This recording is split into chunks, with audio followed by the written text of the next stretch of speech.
Ito nga pala yung dahon ng sibuyas na kuha ko dun sa aming garden at ito rin yung kamatis.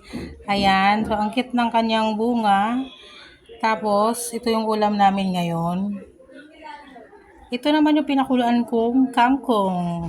Yan, masarap yan. Kumakain ba kayo ng ganito mga kaibigan?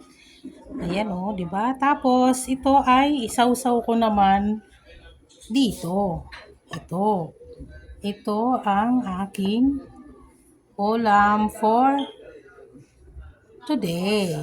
Kain.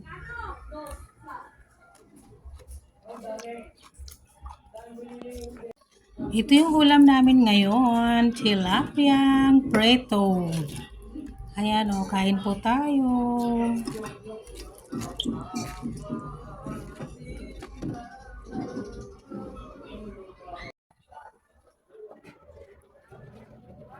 Oh, ito naman yung akin tanim na kamatis. Ganito siya kalalaki. Ang cute, 'di ba, mga kaibigan? Masarap talaga yung may tanim tayong sarili.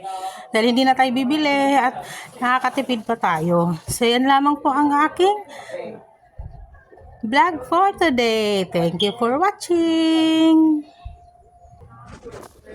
So, ito naman yung tanim kong dahon ng sibuyas. Ayan, oh, meron na siyang bulaklak.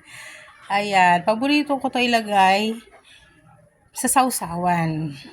Ayan guys, masarap talaga yung may tanim tayo dahil nakakalibre talaga at sulit, tipid sa ating bulsa.